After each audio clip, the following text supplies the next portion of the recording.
네, 반갑습니다. 자, 오늘은 우리가 고구려 사료를 하나 보려고 하는데요. 사실 이 사료가 굉장히 좀 중요한 내용입니다. 한자 자체는 많지는 않지만 이 사료 한번 잘 기억을 해 두셨으면 좋겠습니다.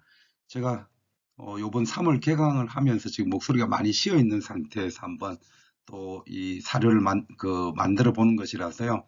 목소리는 조금 이해를 해 주시면서 한번 들어 주시면 고맙겠습니다. 네, 제목은 이제 고구려 내분 왕위쟁탈전 이렇게 이제 한번 만들어 봤고요. 이 고구려에서 왕위쟁탈전이 일어났던 게 어떤 게 있을까? 이제 이렇게 궁금해 하시는 분들도 계실 거고요.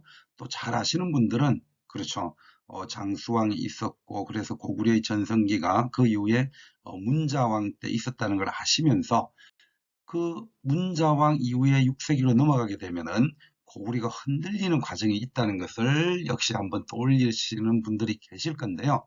소위 이제 우리가 안원왕이라고 하는 왕이 있었고, 그 다음에 이제 그 이후에 양원왕이 등장을 하는데, 바로 그러한 왕의 교체 과정에서 왕권이 흔들리게 되죠.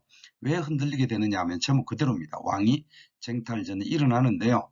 이에 대한 기록이 사실상 우리나라 삼국사기나 이런 데서도 조금은 보이긴 하지만 그걸 굉장히 구체적으로 보여주는 것은 일본 측 사료입니다. 그래서 지금 보자고 하는 것은요. 일본 측 사료로서 가장 대표적인 일본 서기의 내용을 소개한 사료인데요. 한번 보시죠. 자, 그래서 일본 천황의 이름이 먼저 보입니다. 자, 여기에 보이는 이 한자가 먼저 흠이라고 하는 단어인데요. 우리가 보통 이제 흠이라고 표현을 한다면 이런 단어를 잘 쓰지는 않는데요. 옛날에 이제 한 70년대, 80년대 요때 이제 어떤 연애 편지를 쓸 때 당신을 흠모합니다. 이런 단어를 쓰는 경우가 있었어요. 그래서 흠이라고 하는 도금을 내고 있고 그래서 이게 사랑하다, 존경하다 이런 의미의 단어가 됩니다. 그래서 이제 도금은 흠이라고 한다는 사실을 한번 봐두시면 좋겠고요. 그 다음에 이제 뒤에 있는 글자는 우리가 좀 압니다. 흠 다음에 명, 그 다음에 천황. 자, 요 정도는 되겠죠. 그래서 흠명천황 6년 이렇게 되어 있는데 이 흠명천황이라고 하는 것으로 봐서 그렇죠. 뭐 중국이나 우리나라 사람은 아니라는 걸 알 수가 있겠고 소위 말해서 일본의 천황이 되는데요. 역시 뭐 지금 현재 6세기 경에 천황이라는 용어를 과연 썼는지에 대해서는 의문이긴 하지만 지금 그런 의문을 여기에서 얘기할 그건 아니고요.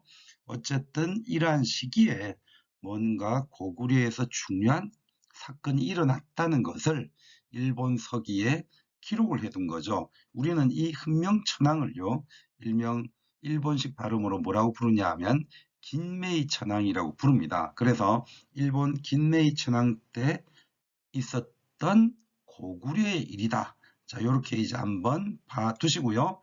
자, 흠자 한번 지워 보겠습니다. 머릿속에서 흠모하다. 옛날 80대까지 사랑합니다. 존경합니다. 요럴 때 쓰는 게 흠모라고 표현을 했습니다. 자, 도금 한번 그리고 한자 한번 기억해 두시면 좋겠고요. 흠, 명, 천황, 긴메이 천황이라고 말씀드렸고요. 자, 이때 과연 고구려에서 무슨 일이 있었는가 보시죠. 자, 이제 먼저 보이는 것이 이 흠명천황 때라고 해서 지금 먼저 시자가 보입니다. 이 시라고 하는 글자는요, 우리가 보통 왜 이렇게 쓰죠. 시시비비를 가리다 라고 할 때, 그래서 오를 시자, 오를 시자. 자, 그런 보통 뜻으로 쓰게 되는데요. 이 옳다라고 하는 것뿐만 아니라 이것이라는 의미도 있어요. 그래서 이거는 뒤에 연자가 있기 때문에요. 옳은 해 이렇게는 얘기가 안 되는 거고 이 해에 이렇게 되는 겁니다. 그러면 이제 위에 거랑 연결시킨다면 흠명천황 6년 이때라고 해석을 해주시면 됩니다. 그래서 이 시라고 하는 것 자체가 이렇게 두 가지 정도로 쓰이고 있다는 것을 한번 떠올려 주시면 좋겠습니다. 다시 갑니다. 이 시라고 하는 것은 옳다라고 할 때 시비를 가리다 그런 것도 있지만 이것이라는 것 그렇게 가르칠 때도 있기 때문에 이거는 이때라고 해석을 해 주시면 되겠습니다. 자, 그 다음에 고유명사가 하나 나왔는데요. 우리가 이제 고려라고 하는 것은 사실 모르는 분들은 한 분도 안 계실 겁니다. 그러면 이 한자 고려라고 하는 것이 딱 바로 눈에 들어오게 되면 고려시대인가? 이렇게 실제로 볼 수도 있다는 겁니다. 허나 우리가 이제 옛날 사료를 대할 때 그죠? 고려라고 하는 것을 보게 되면 말 그대로 왕건이 세운 고려를 생각하실 수도 있겠지만 고구려를 수많은 사료들에서는 구자를 빼고 고려라고 거의 대부분은 기록하는 것들이 많다는 것도 한번 떠올려 주시면 좋겠고요.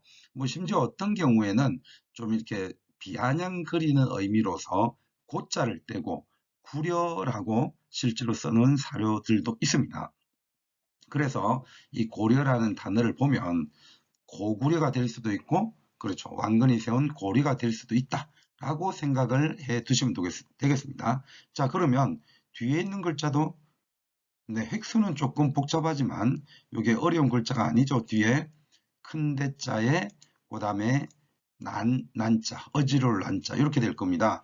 자, 그러면 요거는 이제 고려, 대란 이렇게 되는 거니까 역시 한자는 제가 한번 말씀드렸지만 이렇게 나와 있는 것들을 문장으로 적절하게 엮어가는 것들이 중요하다고 그랬죠. 그래서 고려에서 대란, 즉 큰 난이 일어났다. 이렇게 될 겁니다. 다만 이제 해석을 할 때는 고려라고 표현하는 것보다 뭐가 좋겠다?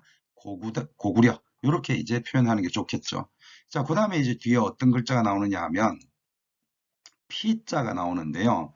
이 피라고 하는 것은 보통 이제 한자 사전을 찾아보면 입다 이렇게 나와 있는데 이 입다라는 게 무슨 의미가 되느냐 하면 당하다라고 하는 그런 의미죠. 그래서 우리가 혹시 영어 같은 경우를 중고등학교 때 배울 때 보면 동사 중에서 피동사라고 하는 용어를 들어본 적이 있을 겁니다. 그때 쓰는 피자가 이거죠. 그래서 뭔가를 내가 하는 것이 아니라 당하는 것을 얘기를 할 때 이 피자를 쓰게 되고요.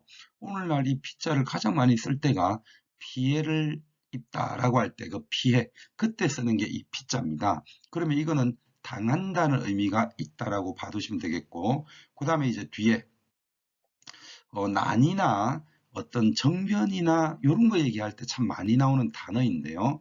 이게 좀 무시무시한 단어죠.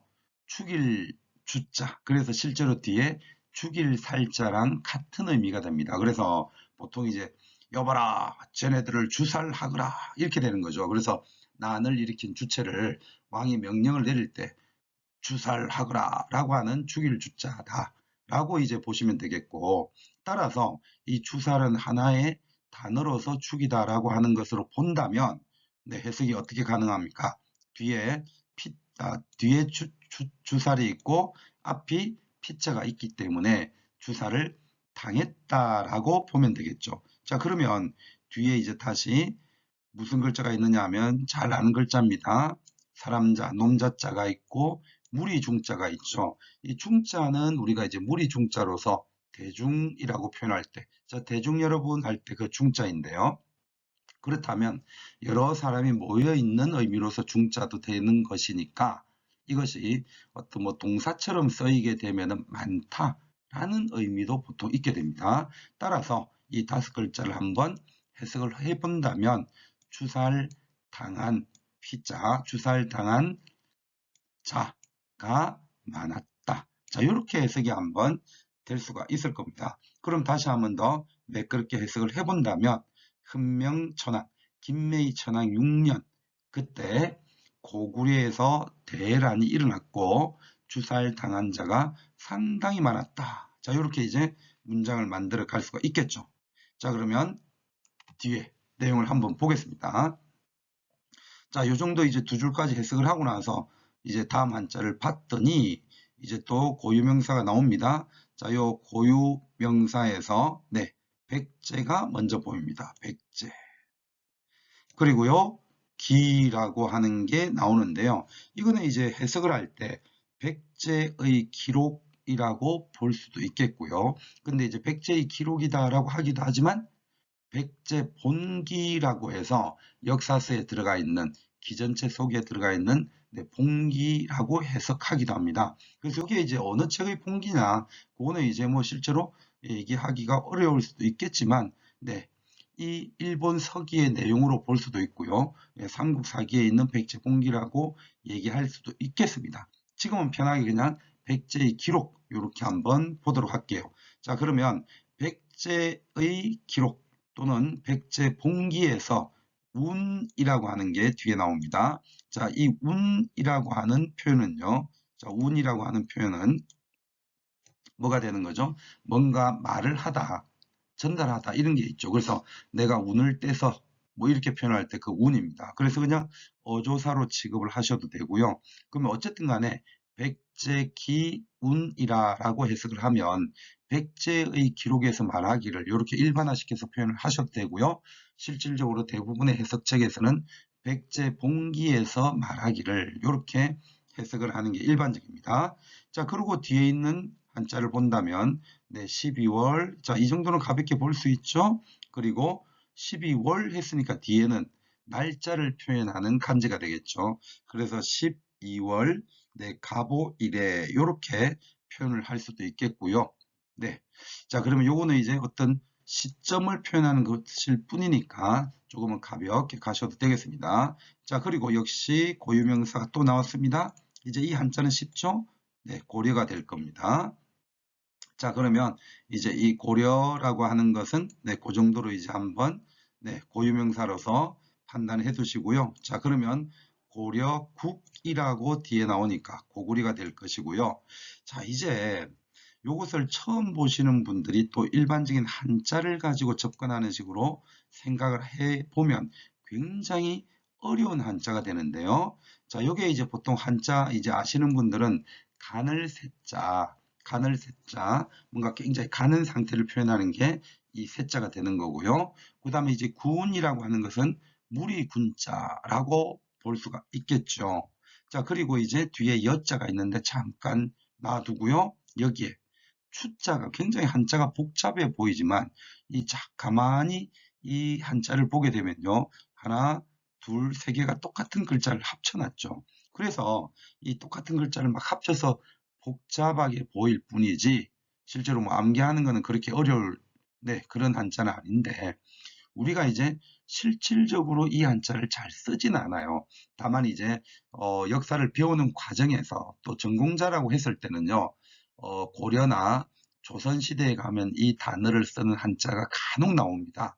언제 나오느냐 하면 고려시대에 화폐가 만들어지게 되고 또 이제 물건들이 많이 생산이 되게 되면서 물물 교환을 하던 이 교환이라는 개념이 형성이 되죠. 그러면서 상업의 발달에서 화폐가 나오게 되는데 이 화폐를 만들어서 쓰면서도 혹은 그 이전에 뭔가 교환을 할 때 화폐처럼 사용을 했던 것이 쌀이나 또는 혹은 뭐가 됩니까? 옷을 만드는 천, 보통 포라고 표현을 하죠. 그래서 이 천을 가지고 뭔가 이제 물건을 교환하는데 사용을 하게 되는데 그때 이 천이 아주 촘촘하지 못하고 매끄럽지 못하고 굉장히 거친 면포를 표현할 때 추포라는 단어를 쓰는 경우가 간혹 있죠. 그때 추포할 때 거친 천, 거친 천이라고 할 때 이 추자를 씁니다. 그래서 이 추자는요, 한마디로 거칠다 라는 의미를 가진 글자입니다. 물론 여기에서는 이제 거친 무리 이렇게 해석을 하면 실제로는 안 되고요. 단어 한자 뜻이 그렇다라고 한번 봐두면 됩니다. 그러면 중요한 거는요. 세군, 가는 무리 이렇게 하지 말고요. 하나의 고유명사처럼 봐주세요. 세군, 그리고 추군이라고 하는 무리들이 있다라고 보면 됩니다. 그래서 갑 무리가 세군이고 을 무리가 추군이다라고 보시면 되는데 그 두 무리가 자 여자가 들어가서 함께 이렇게 해석이 되는 거죠. 자, 그렇다면 이 문장을 다시 한 번 더 매끄럽게 해석을 해보면 고구려 나라에서 그래서 나라는 굳이 안 해도 되겠죠. 고구려에서 세군이라고 하는 무리와 추군이라고 하는 무리가 함께 이렇게 이제 해석이 되는 거죠. 자, 함께 뒤에 한번 보겠습니다. 자, 뒤에가 밑에 문장인 거죠. 자, 밑에 싸울 전자입니다. 그리고 이제 궁성궁자고요. 문문자입니다. 그러면 이제 궁성의 문이라고 하는 게 될 거고요. 그 다음에 그 사이에 이게 어조사죠. 그래서 이제 도금은 우라고 도금이 될 건데 뭐뭐에서 뭐뭐로부터 이런 식의 의미를 가진 한자죠. 어조사라서. 그래서 이거는 네 글자가 이렇게 간단하게 해석이 되겠네요. 국문에서 또는 국문 앞에서 싸웠다. 이렇게 해석이 가능할 겁니다. 그러면 조금 전에 위에 줄에서 본 거 요거를 같이 한번 연결해서 해석을 다시 해보도록 하겠습니다. 어디에서부터요? 여기에서부터. 자, 여기에서부터 해석을 해본다면 고구려에서 추군과 세군, 처음에 세군과 추군이죠. 세군과 추군이 함께 국문 앞에서 서로 전쟁을 벌였다. 이렇게 됩니다. 그죠? 싸웠다라고 표현하는 것보다는 좀 더 강한 어떤 전쟁 정도의 큰 싸움이 되겠죠. 자, 어떤 식으로 싸움을 벌였느냐 하면, 자, 여기에서 뒤에 이제 한자가 칠벌자입니다. 요 칠벌자라고 하는 것은 정벌하다, 요렇게, 또는 토벌하다, 요럴 때 쓰는 단어가 이 벌이죠. 그 다음에 이제 요 글자는 일반적으로 잘 쓰지는 않는데 북을 가리키죠. 그래서 고자입니다. 고. 북고자라고 표현을 하죠. 부여 같은 경우에 우리가 제천 행사를 보통 이제 알고 있는데요. 그 제천 행사의 명칭이 영고, 이렇게 이제 표현을 하죠. 그때 이제 영고라고 하는 것이 우리는 부여의 제천 행사다라고 얘기를 하는데, 이 영자는 맞이할 영자고, 고는 북고자입니다. 그래서 막 북을 두들기면서 신을 맞이한다는 의미가 영고다. 보통 그렇게 얘기를 하는데요. 자, 그런 때 쓰는 게 이 북고자입니다. 자, 그러면 치다 북을 이렇게 되니까 북을 치면서 라고 문장을 만들 수 있겠죠. 그리고 요거는 일반적으로 좀 알 겁니다. 오늘날에 그냥 쓰는 단어니까 전투. 자, 그러면 이제 북을 치면서 서로 전투를 벌였다. 라고 해석이 가능하겠네요. 자, 뭔가 이제 복잡한 듯 하지만 실질적으로 복잡하지 않죠. 그러면 밑줄 쳐져 있는 것을 다시 깔끔하게 지워가면서 한번 재해석을 해보겠습니다. 자, 제일 첫 줄부터 다시 한번 보시죠.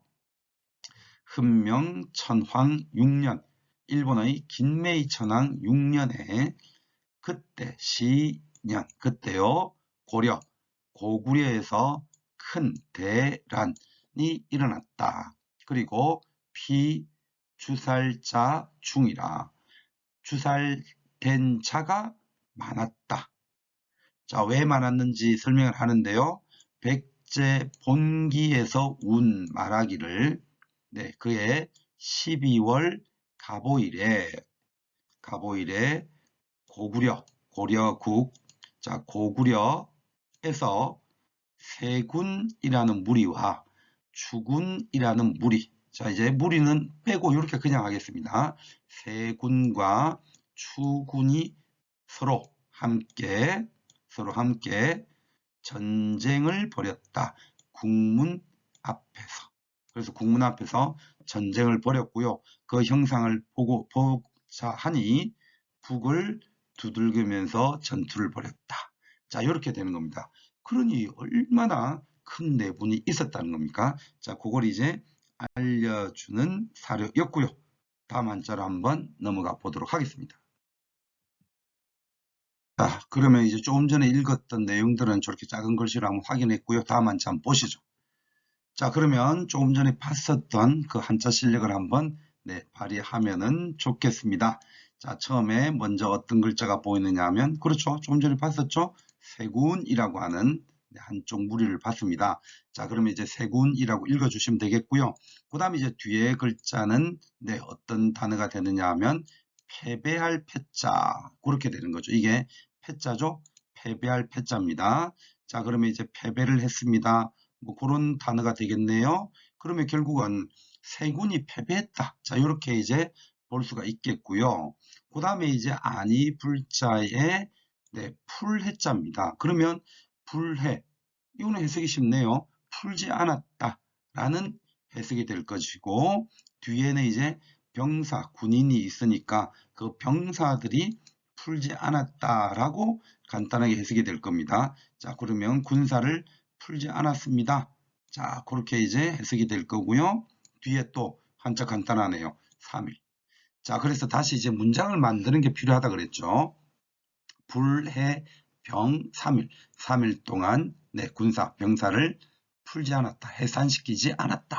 이렇게 보면 되는데 좀 전에 봤었던 앞에 세 군까지 합친다면 뭔가 어떤 내용인가요? 추군하고 세 군이 싸웠고 세 군이 패배했다는 얘기는 추군이 이겼다는 겁니다. 그래서 문장을 좀 길게 만들면 이렇게 되겠네요. 추군이 이겼고 세 군이 패배를 했다. 그런데 이 패배한 쪽의 군인들이 해산을 안 하고 있다는 거죠. 자, 그런 이제 의미로 한번 봐두시면 되겠고요. 그 다음에 이제 마지막 문장이 제가 먼저 한자가 먼저 나왔는데요. 위에 거 마저 읽어야 되겠죠. 자, 이제 마저 읽는다면 여기에서 어떤 단어가 보이느냐 하면 먼저 지인이라고 하는 단어가 보입니다. 자, 이 지인이라고 하는 단어는 다할 진짜입니다. 그래서 모두라고 해석도 가능하고 다 했다. 자, 이렇게 해석도 가능하고요. 그 다음에 이제 이게 역시 오늘날에는 어떤 식으로 쓰이는 단어냐 하면 형사가 범인을 체포하다 할 때 포자입니다. 그러니까 이제 체포할 포자 또는 잡을 포자 그렇게 이제 해석을 할 수가 있겠고요. 그 다음에 이제 뒤에 있는 이 주자라고 하는 것은 역시 아까 위에서 한번 봤었죠. 추살하다 여기서 봤었습니다. 그죠? 그 다음에 역시 어떤 단어가 나옵니까? 이제 처음 보는 글자이긴 하지만 도금에는 무리가 없죠. 세군입니다. 그래서 세군은 이제 세 번째 나오네요. 자, 그 다음에 이제 이 세군 뒤에 어떤 단어가 있느냐 하면 아들 자자가 있고 그 다음에 손자 손자가 있으니까 말 그대로 자손이죠. 그럼 우리가 자손 뭐 이거는 굳이 해석이 불필요합니다. 자, 그렇다면 요 단어들을 가지고 다시 한번 더 문장을 만들어 볼까요? 세군이 분명히 패배했고 그 다음에 3일 동안 그 병사들이 해산을 하지 않고 있는데 자, 모두 진짜에 잡혔고요. 진포 모두 잡혀서 어떻게 됩니까? 또 죽임을 당했네요. 주 여기에서는 이제 주라는 글자만 있지만 아까 위에서 피주살 이런 의미로 받아들이면 되죠. 그래서 모두 죽임을 당했습니다. 누구까지 죽였을까요? 세군도 죽였고 뻔히 내용 속에는 그게 보이죠? 요거는 세군의 자손을 죽였다라는 게 되겠지만 당연히 세군 자체도 죽였을 겁니다. 그래서 굉장히 이 전쟁에서 패배한 세군 쪽에 집안을 완전히 그냥 도륙해 가는 과정으로 볼 수가 있겠죠. 그러니까 굉장히 무시무시한 그런 전쟁이었다라고 납득을 할 수가 있겠습니다. 이제 여기까지 보면 사실 내용을 다 본 셈인데요. 금방 이제 제가 한자가 먼저 띄워졌지만 여기서 이제 한번 정리 내용이 될 것인데요. 요 한자는 60갑자에서 그죠? 무술년 이런 뜻이 되겠죠. 그래서 무술년에 자, 그 다음에 이제 처음 보게 되면 이걸 해석을 해야 되나 참 이제 어려울 수 있는 그런 한자가 되겠는데요. 자, 이제 무술년은 크게 의미 없으니까 지금 지워버리고 자, 이제 요게 이제 박이라고 하는 한자 도금을 가지고 있는데요. 진짜 잘 안 씁니다, 이거는. 그래서 이거는 그냥 머릿속에서 지워도 좋습니다. 짐승 이름을 나타내는데, 그래서 그냥 박이라고 하는 도금으로만 한번 봐두시고요. 그러면 이제 짐승나라 이렇게 해석을 하면 이제 핀트가 완전히 나갑니다. 그냥 한번 도금을 해볼게요. 박, 자, 박자이고, 그 다음에 뒤에는 국, 그리고 요거 뭐죠? 향기 향자죠. 그 다음에 이것도 보통은 뜻을 해석을 잘 하지 않습니다. 강이죠, 강. 자, 강이라고 하는 도금을 가지고 있고요.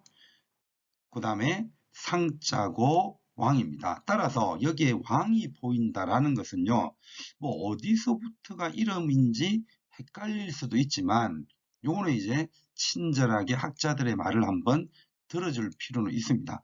여기까지가 통째로 이름이에요. 박, 국, 향, 강, 상황 이렇게 이제 봐두시면 됩니다.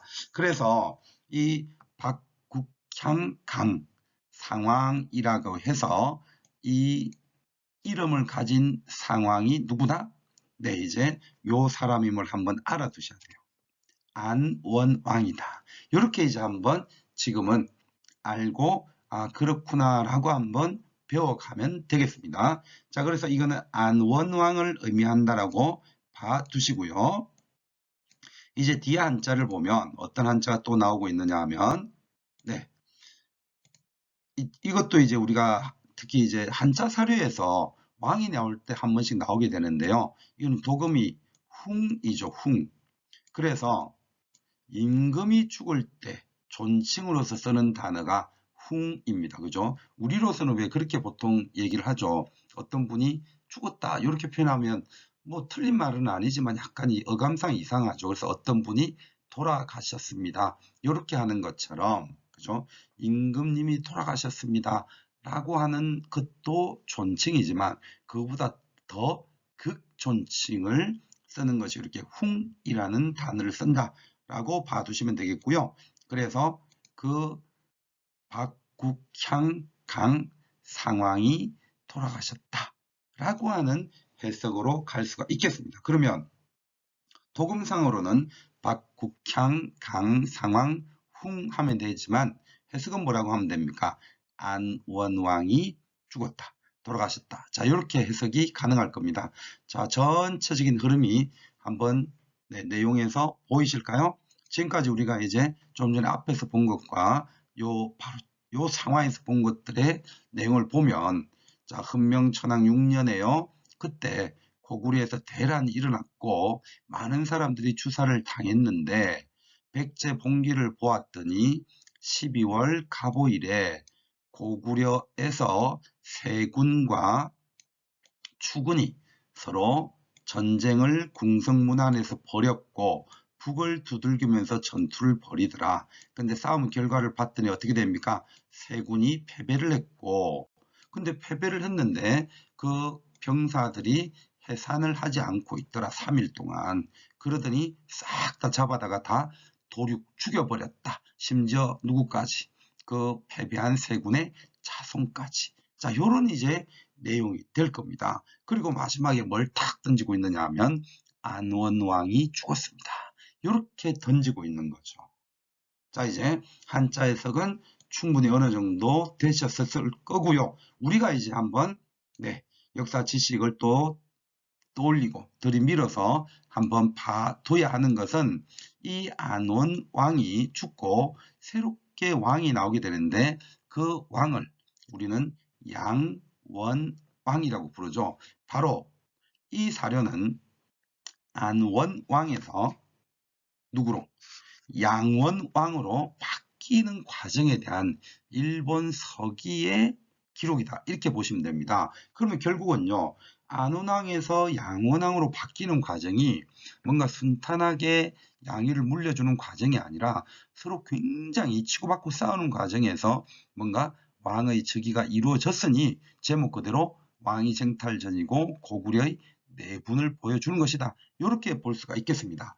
그러면 이런 과정을 통해서 왕위를 잡아갔다면 그 이후에 왕권을 더 강화시키는 왕들도 있겠고요. 그 다음에 굉장히 불안정한 왕들도 있겠는데 결과적으로 이 당시 고구려의 양원왕은 실질적으로 왕권이 제대로 강화되지는 못합니다. 그래서 내분을 고스란히 아는 채로 왕위를 이어가기 때문에요. 이 당시에는 오히려 왕권이 약화되고 귀족들의 힘이 더 강한 상황으로 치닫게 되죠. 그래서 고구려에서 독특한 정치 형태가 나타나게 되는데요. 그걸 바로 우리는 귀족 연립체제다라고 표현을 하고 이러한 귀족 연립체제가 형성이 되는 과정은 왕권이 약화되는 고구려 후기 에서 보이는 거죠. 그리고 이걸 조금 더 확대를 하게 되면 백제의 후기, 말기 부분에서도 이런 정치 형태가 보이고 신라의 후기나 또는 말기에도 이러한 귀족 연립 정치 형태가 보이죠. 자, 이제 그거는 이 한자에서 그냥 약간의 배경, 중요하지만 약간의 배경 지식으로 봐두시고 더 중요한 거는 역시 왕권이 약화되었다라는 것인데요. 이러한 왕권이 약화된 것 때문에 고구려가 중요한 대외적인 변화가 생기죠. 그 대외적인 변화라고 하는 것이 결국은 장수왕 때부터 가지고 있었던 한강 지역을 어떻게 됩니까? 신라와 둘째에게 다시 빼앗기게 된다는 거죠. 바로 그러한 과정에서 우리는 고구려의 대외적 변화를 한 번 더 느끼고 볼 수가 있는데요. 바로 그러한 한강 유역을 상실한 고구려의 내부적 상황이 이런 왕위 쟁탈전이라는 것이 있었다라는 것을 한번 연결해 두시면 되겠습니다. 자, 이제 한번 마무리를 하도록 하겠습니다. 오늘 이 한자 사료요, 두고두고 잘 기억을 해 두시기 바랍니다. 자, 정말 수고 많으셨고요. 6세기 한 545년경에 있었던 고구려에서의 왕위 계승 다툼, 세군과 추군의 싸움이라는 게 있었고요. 이제 기억으로서만 떠올려 주시면 세군이 패했고요. 결과적으로 추군이 이겼다는 얘기고, 추군이 이기고 나서 양원왕이 즉위를 했기 때문에 결국은 추군이 밀어주는 양원왕이 즉위했다라고 봐두시면 됩니다. 그리고 무엇보다 중요한 것은 이 한자 사료는 바로 고구려가 한강 유역을 상실하는 것과 관련된 한자 사료라는 것을 꼭 기억을 해 두시면 좋겠고요. 그리고 이 당시에 고구려가 처한 대외적인 상황이 중국 쪽에서는 북제라는 나라와 돌고리라는 나라가 끊임없이 고구려를 압박하고 있었던 상황. 그래서 대외적으로 중국 쪽의 북제, 돌궐 이런 쪽의 압박과 더불어서 내부적으로는 왕위 계승 다툼이 있음으로 해서 굉장히 위기 상황에 부닥친다라고 봐두시면 되겠고요. 그러한 위기 상황이 결과적으로 한강을 상실하게 만들었다라고 한번 봐두시면 좋겠습니다. 자, 오늘도 정말 수고 많으셨고요. 선생님들의 합격을 진심으로 기원합니다.